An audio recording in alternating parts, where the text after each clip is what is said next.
We are people who have feelings, but we're not led by our feelings. And in spite of what is going on in the world today, we are a people of faith. So I want you to listen up and to lean in, because we're going to continue our series called Get Smart, which is a series about wisdom from the Proverbs. And I've got lots to get through this morning. And basically, I thought we'd start the year off, because I know the new year comes with New Year's resolutions. And last week we talked about some of those top 5 resolutions, and some of them were starting a new hobby, and some of them were to stop smoking, and the number one was to lose weight. How's everyone going with their New Year's resolution to lose weight this year? Who's still on that gig? Anyone still on it? Paul's still there, still at the gym, still watching what you eat, protein, high protein, low carb, no fat, all that kind of stuff. Awesome, fantastic. Well, wherever you're at in your journey, all the best. But for me, what I believe and what I would love to see for each and every one of us in this room, and everyone who calls themselves a member of Life Adelaide, I would love one of your resolutions to be that you would get smart, that we would get smart this year, that we would grow in our wisdom, that we would turn wisdom into wisdom. Turn to the person next to you and say, turning wisdom into wisdom.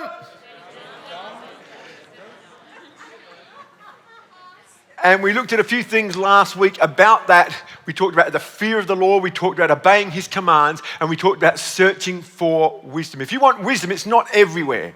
It's not everywhere. You've got to search for it like you would gold, rubies, and silver. Gold, rubies, and silver is not everywhere. Dirt's everywhere. People's opinions are everywhere, but wisdom is not. You've got to search for it. You've got to dig for it. You've got to try and find it. And that was last week's message, and I'd encourage you, if you missed it, or even if you listened to it, have a listen again, because all of our messages are available online to watch and or listen to again and again and again.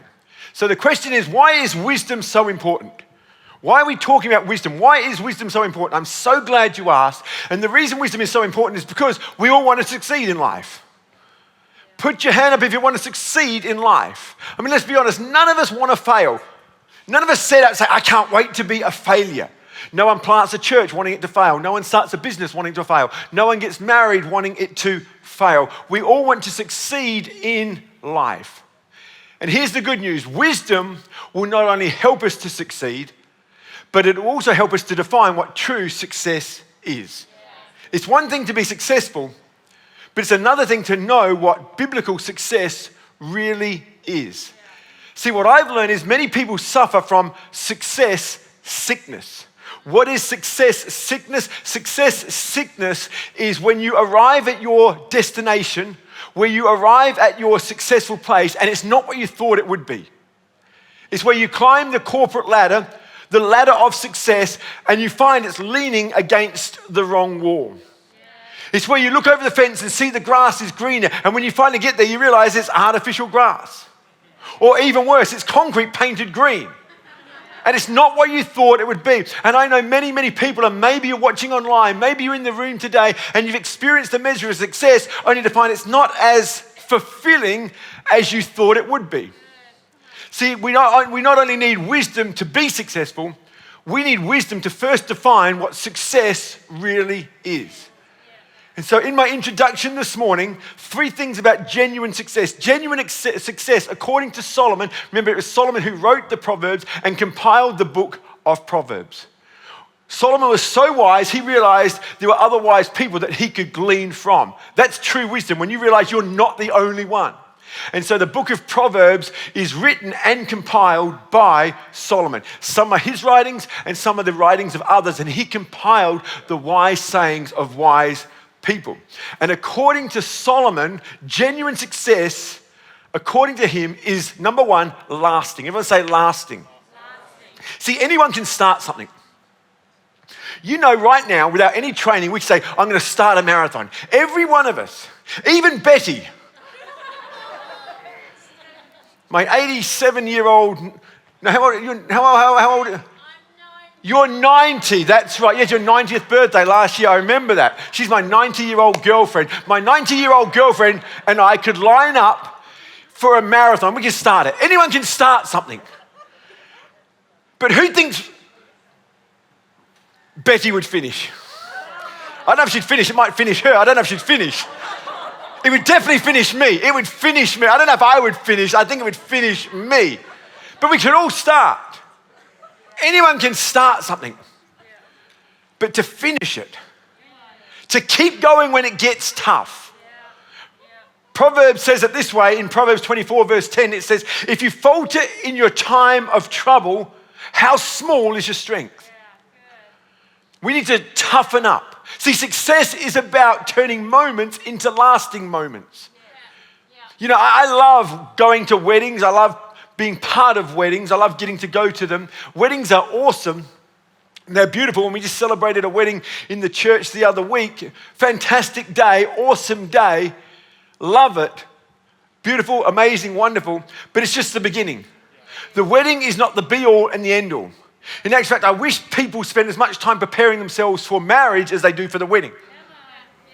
In actual fact, if you are looking to get married, I would say get marriage counsel before you put a ring on it. Because this is not a small decision to make. Because for me, success in a marriage isn't about the wedding day. It's about a long-lasting life together. Fulfilled, purpose-driven life together. Raising family. Staying in love. Write this down. If you want to stay in love and you want to do life well together with the wife or husband of your youth, I would say this. What you did to get the girl is what you've got to do to keep the girl. Don't get married and then stop showering and stop putting on aftershave and stop doing your hair and stop putting on makeup and stop trying. We did all that to get the girl. Don't stop doing it. Just a little aside right there. If you want to make a lasting marriage successful, we've got to endure. It's seeing things through in sickness and in health. What is true success? True success is lasting. Secondly, according to Solomon, true success or genuine success is satisfying. Write this down. More is not always more. More is not always more. You see, more comes with more pressure and more problems. Everyone wants a promotion, but with that promotion not only comes more money, but it becomes more pressure. And then people start complaining about the pressure. And then they're not at home as much. And all of a sudden there's a strain in the family. And then there's always a listening ear at workplace. And then it puts pressure on that relationship. And it gets out of control real quick because more is not always more. If you're not graced to carry the pressure, then it will lead to problems. I love what Pastor Danny has taught for many, many years, that we all have a God shape and we've got to find our God shape. And if you're not gifted to be in a high-end executive position, it's going to cripple you. It's going to kill you. You might get the promotion because you've worked an angle, but you're not going to be able to sustain it because it's not ultimately satisfying. I thank God for those that are in leadership, but it's a gift. And before we criticize the leaders of our nation or the leaders of our state, just remember it's a gift. For everyone who's pointing a finger at our Prime Minister right now or our Premier right now, do you have the answers? Right now, there's not a person on the face of the planet who has an answer for this thing called COVID, so let's be kind.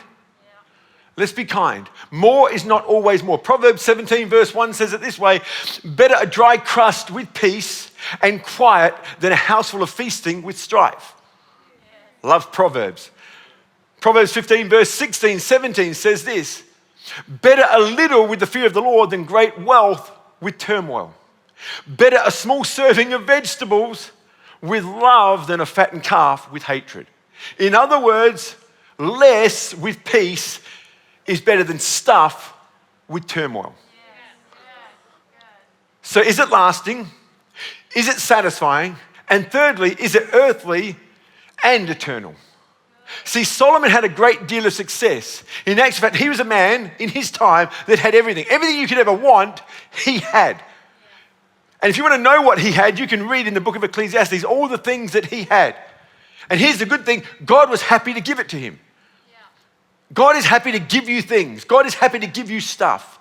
I'm not one of those old school Pentecostal preachers that just want to live in poverty. I'm not about that. God wants to bless you. I really do believe He wants to bless you while we are here on earth. But it's more than that. And Solomon learned that it's more than that. In Ecclesiastes chapter 2, verse 10, he says this. He says, I denied myself nothing my eyes desired. Imagine that. Whatever your eyes desired, he got. I refused my heart no pleasure. My heart took delight in all my labor, and this was the reward for all my toil. Yet, here it is, yet when I surveyed all that my hands had done and what I had toiled to achieve, everything was meaningless. A chasing after the wind, nothing was gained under the sun. See, genuine success is not only about here and now, it's also about eternity. For me, eternity is the only thing that makes this life make sense. Without eternity, what's the point of this earth? But if you understand this earth is a setup for eternity, it begins to make sense. And I thank God we have a God who's so for us that he wants to bless us now and in eternity. He wants to give us abundant life and eternal life. He came that we might have life to the full. In other words, we can have the steak on the plate while we wait for the pie in the sky when we die. Don't you like that? It's about earthly and eternal blessing.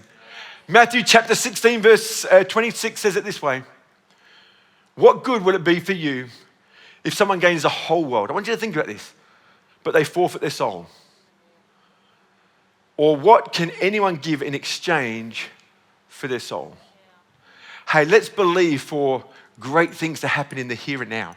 Let's believe, but let's not let go of eternity. Amen. True success has to do with eternity. So having established that, how do we get genuine success? How do we get it? And that's what I want to talk about today. And I want to do it by adopting what I call the plodding principle. The plodding principle. Turn to the person next to you and say, plodding principle. What does the word plodding mean? This is a dictionary definition. Plodding means slow moving, unexciting, methodical, monotonous, perseverance. And I've added one, non-sexy. That's what it is. Everyone wants sexy. Everyone wants exciting. Everyone wants now. Everyone wants big. But you know what? If we're going to put these proverbs into practice, we need to learn how to plod. Why? Because lots of little steps in the same direction over a long period of time will take you a long way. I want this to sink in. If we're going to have a New Year's resolution that comes to pass, then we need to be resolute. Proverbs uses the word diligence to describe what I call plodding. In Proverbs 12 verse 24, it says, diligent hands will rule, but laziness ends in forced labor. Again, in Proverbs 21 verse 5, it says, the plans of the diligent, there it is, lead to profit as surely as haste leads to poverty. And again, Proverbs 13 verse 4 says it this way, a sluggard's appetite is never filled, but the desires of the diligent are fully satisfied. Those that know how to plod, those that know how to do little things over a long period of time will go a long way in life. If we can embrace the monotonous, if we can embrace the non-sexy, if we can embrace the mundane and add it to faith, I believe we will not only achieve our New Year's resolutions, but so much more. You know, they tell me that bamboo, when it's watered and fertilized, every day after it's been planted, there's no evidence of growth after 5 years.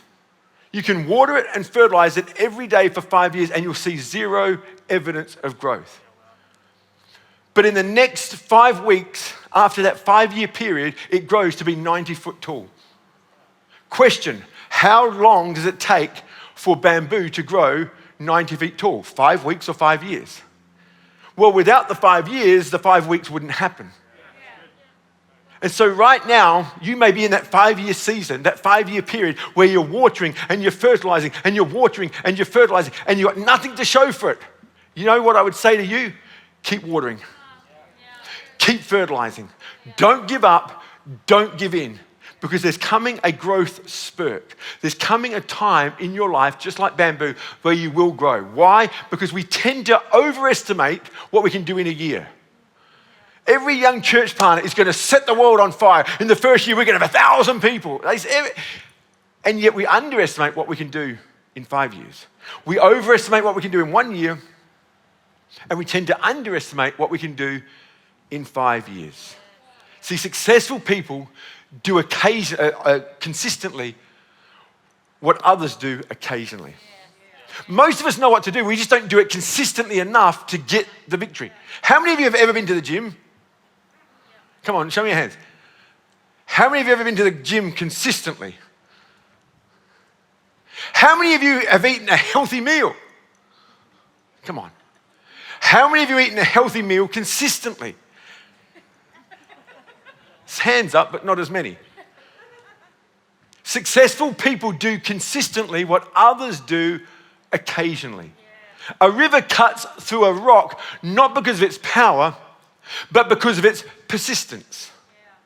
We're going to keep on keeping on. Now remember, and I said this last week, the Proverbs are not promises. They are patterns, they are principles that work on percentages. In other words, the majority of the time, if you do these things, they will work. But they are not a promise. Proverbs 21 verse 30 says it this way: there is no wisdom, no insight, no plan that can succeed against the Lord. The horse is made ready for the day of battle, but the victory rests with the Lord. Do you know what our job to do is? Our job is to prepare the horse for battle. But the victory belongs to the Lord. And when we've finished climbing our ladder of life, God's going to ask us, how well did we climb? Not how high did we climb, but how well did we climb? You think about some of the early church that were put to death. God didn't say, what did you die for? He wants to know how well we did what we did here on planet Earth. And the fact that men and women were willing to lay down their lives and not give up their faith is why he would say, well done, good, faithful servant. But when we cheat, we lie, and we steal, that's also going to have a bearing into eternity. God wants to know how well we did what we did here on earth. Do you know what righteousness is all about? It's about doing the right thing. Not because people are watching, not because you'll be rewarded, but because it's the right thing to do. You know, being a pastor for as long as I have, I get to see many, many incredible moments. And one of the incredible moments I've had to witness over the last few years is the way Greg and Jean Doughton have done their life. And I've watched Jean as she loves on Greg. She's not loving on Greg, demanding a healing. She's loving on Greg because that's what good wives do. And I believe that is what's going to be rewarded in heaven. That you never gave up. You never gave in. Although it was tough. Although you didn't have all the answers. Although there were times you just felt like screaming. You stayed the course. And that inspires me. Jean, if you're watching today, you inspire me. Greg, you inspire me. There are others who are going through tragedy right now, and the way they conduct themselves inspires me, and it's what brings a smile to the face of God. See, life is not always about winning. It's about doing life well. How well are you doing life? Or how many of us give up because it's getting tough? I know some of you are struggling to be here today, and you're here. Well done. Well done. Don't give up. Don't give in, but let's keep going. Having said that, today we want to talk about putting the plodding principle into practice. Putting the plodding principle into practice. And here's a quick checklist. It's not an exclusive one. It's not an exhaustive one. It's just a few things I think will help us as they've helped me. I've gleaned wisdom from the Proverbs over the years, and these are some of the things that have helped me, and I hope they help you. Okay? And so we're going to go through 8 things this morning very quickly in the short time that I have. Okay? So number 1 is this. When it comes to putting the plodding principle into practice, what do? Well, I would say number 1, set your goals. Set your goals. Proverbs chapter 1, verse 1 says it this way: the Proverbs of Solomon, son of David, king of Israel, for gaining wisdom and instruction, for understanding words of insight. Solomon compiled the book of Proverbs. Why? In the hope that his son in particular would gain wisdom. In other words, that's what Solomon wanted for his son. That was the goal that he set in place. I've got a goal that my son would glean wisdom. The reality is he didn't. He lost the kingdom in 3 days. That's like a world record. Well done. But that's another side. In Solomon's heart was this desire. I want my son to have wisdom. And so he compiled this book called Proverbs. Here's my question for us this morning. What do you want? What do you want? If you don't know what you want, not even God can help you. Who remembers the book, the movie, Alice in Wonderland? Maybe you remember this little moment in the book or in the film, and Alice comes across a cat. And she asks the cat this question.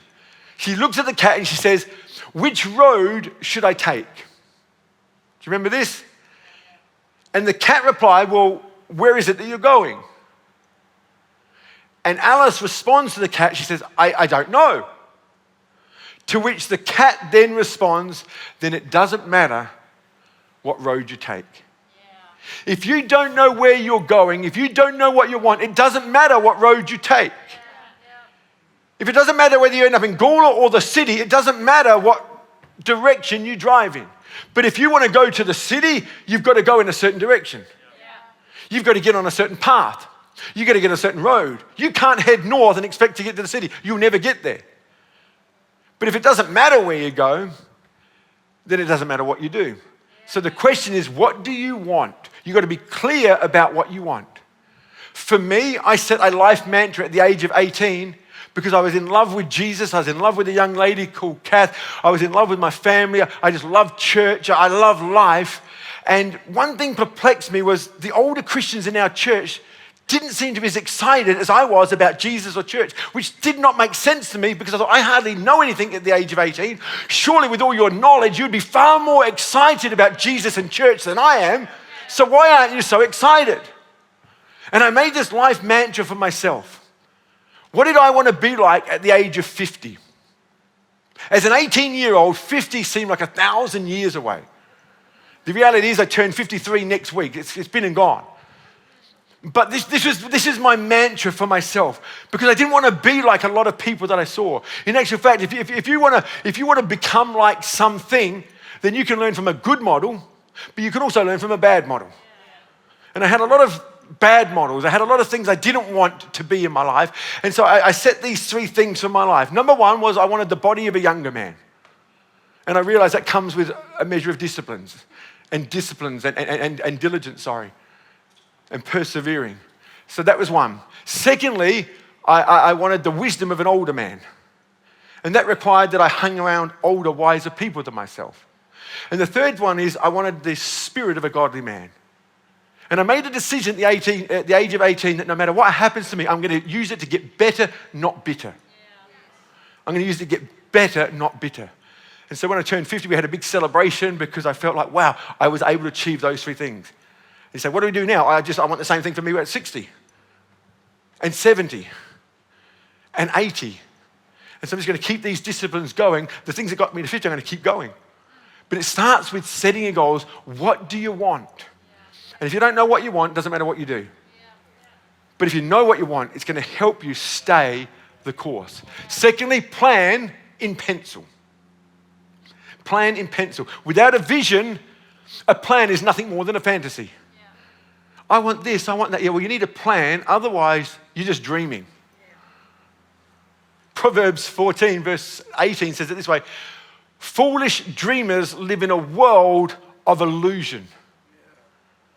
Wise realists plant their feet on the ground. Planning is important. We need to plan. When you fail to plan, you plan to fail. We need to plan. But can I say, when we plan in pencil. Now, this is not an excuse to keep changing your mind. This is not an excuse just to get out of circumstances and situations when it's tough. No, this is an opportunity to leave room for the unexpected. Let's be honest, the best laid plans of mice and men, none of us predicted COVID. COVID has taken us all by surprise. And some of the plans that we had as a church had to change in order to embrace COVID. And without making changes to the plan, it would be catastrophic to the church, to a business, to a family. We can put our head in the sand and say, I just wish it would go away. It's not going away.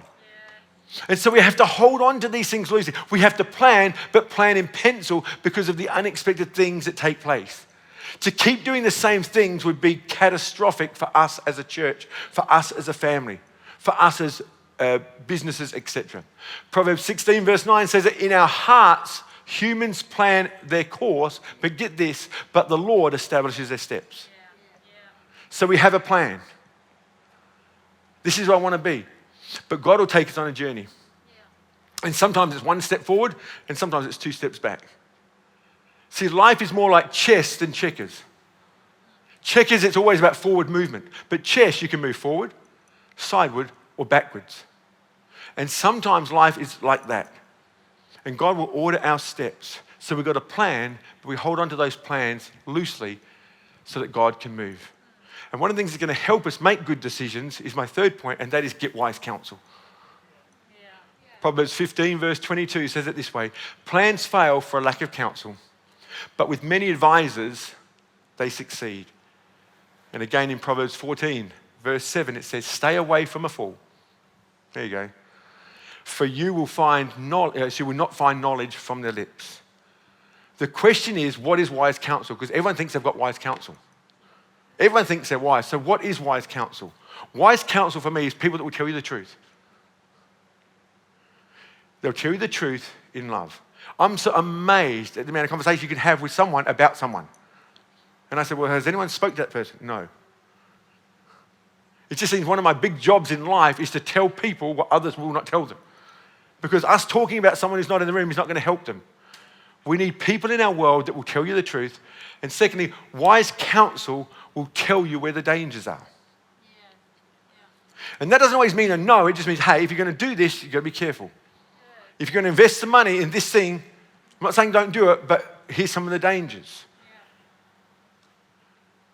Do you have people in your world that can help you and they'll speak the truth and they'll highlight some of the dangers? And if you do, how do you respond to them? That will tell you something about you. Can I say this? A friend doesn't always equal wise counsel. Most people interpret wise counsel as a friend. Friends can't always help you. Friends are awesome. Who loves friends? Yeah. Who's got good friends? Yeah. Who love the sitcom Friends? Friends are awesome. Friends are great. But friends don't always equal wise counsel. One of the retorts I always get as a pastor is, oh, my friends agree. And I'm saying, well, let's look at your friends and see the fruit in their lives in this particular area. Just because they're your friend doesn't mean that they are the person. Because to me, wise counsel has to do with experience, expertise, and results. Yeah. Experience, expertise, and fruit. If there's not experience, if there's not expertise, and if there's not fruit, it doesn't matter how much of a friend they are, they're probably not the best person for you. And I would also say this, that someone can be good and wise in an area, but not good and wise in another area. So you might get great counsel from somebody in an area. And again, for those who know me, know I love my dad. And my dad was an incredible wise man and he gave me incredible wisdom. But I didn't go to my dad for everything. My dad knew nothing about cars.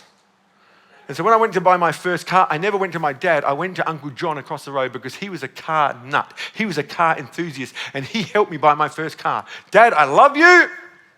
You're amazing. You've imparted so much wisdom to me. But when it comes to buying a car, I'm going to go to Uncle John. Love you, Dad, but I'm going to go to Uncle John because Uncle John knows more about cars than you do. Amen. And so the next time you want to see the pastor about a problem, and that pastor, be it me or someone else, can't help you, it could be that we have enough wisdom to know actually there's someone better who can help you. And it doesn't mean that you're a lesser person because we've handballed you to someone else. It could be that we're giving you someone who's better suited to help you in that situation. Does that make sense? Fantastic. Number 4, is this helpful? Getting through it quickly. Number 4 is do first things first. These are principles I have lived by.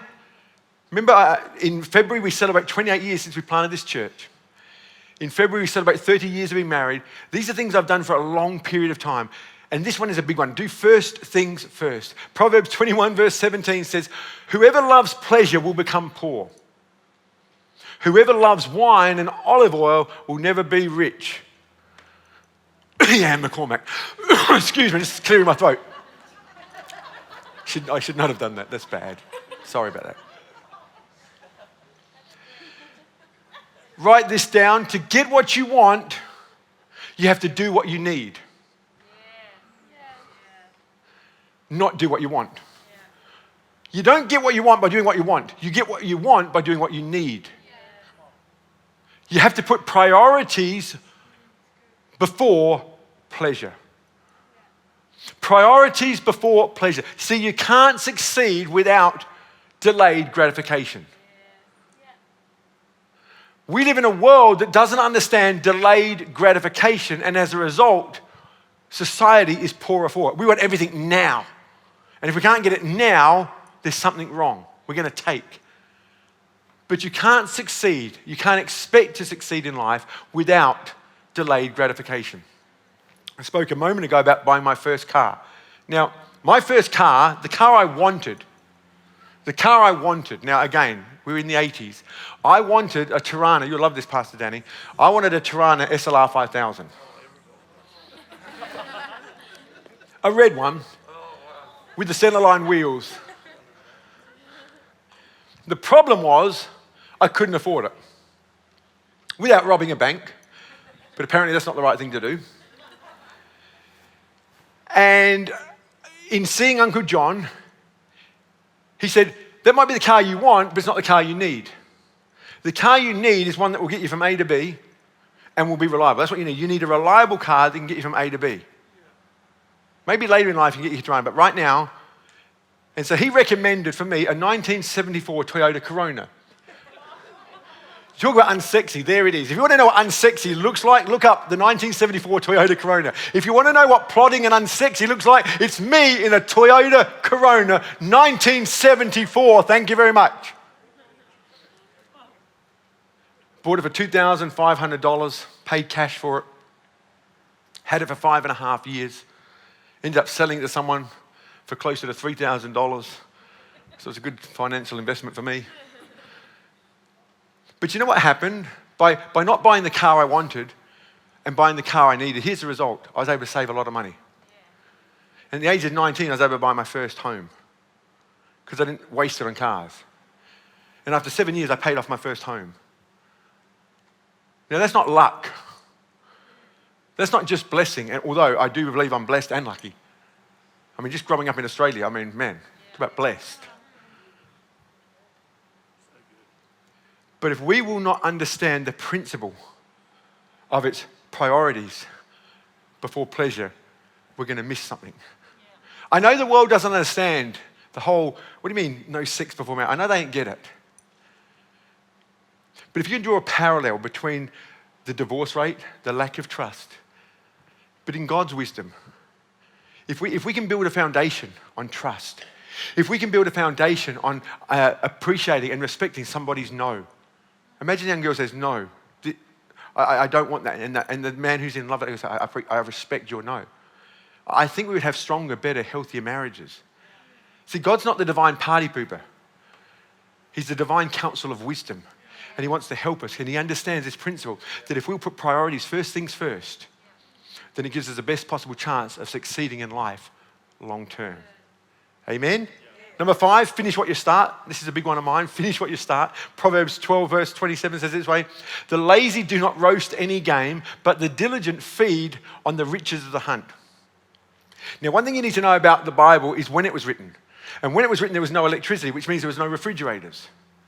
And so what this is saying is that before there were fridges, lazy people, this is what the Proverbs is addressing, lazy people would catch their game, they would cut off a leg, they would cook the leg, and they would eat it because they were hungry and they just wanted their feed now. They wanted their spoils now.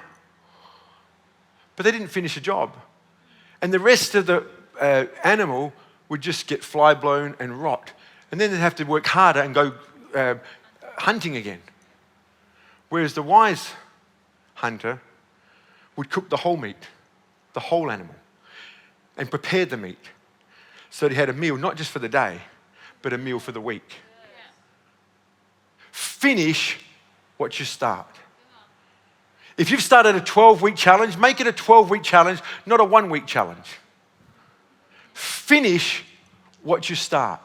If you've started a university course, finish the university course. I'm a pastor, and I get excited when there are young people in university and want to serve Jesus.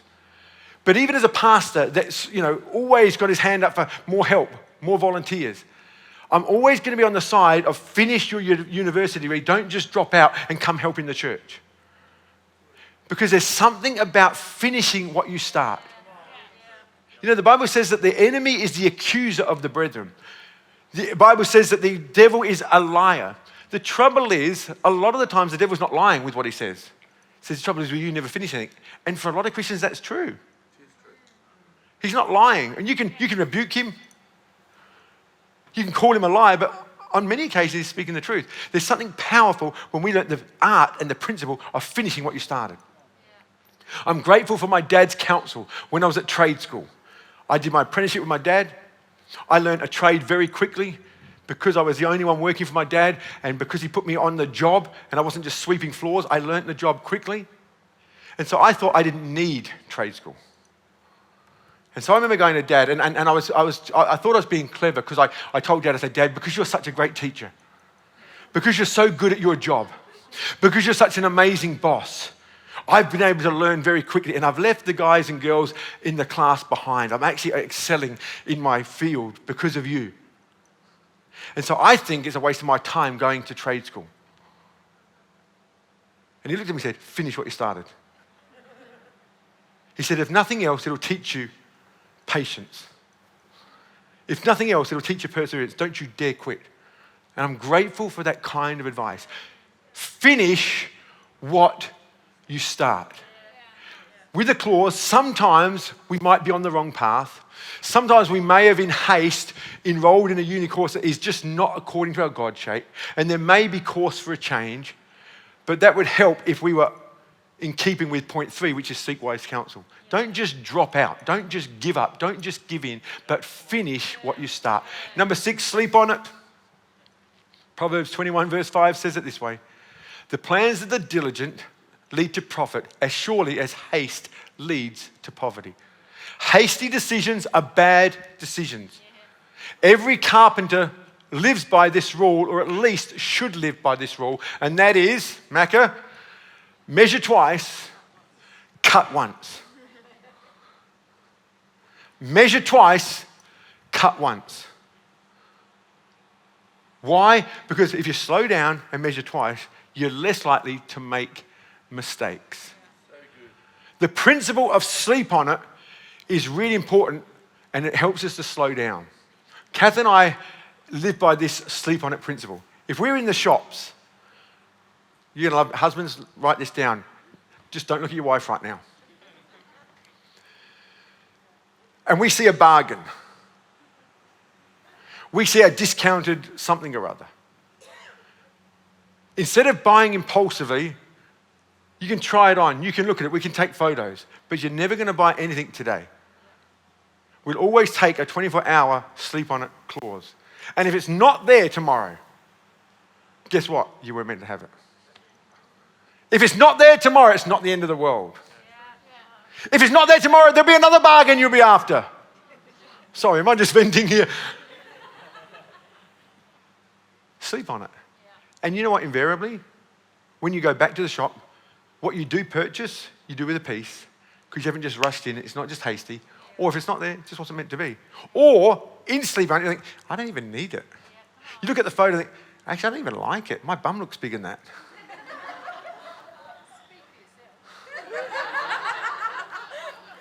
Number 7, work hard, play hard.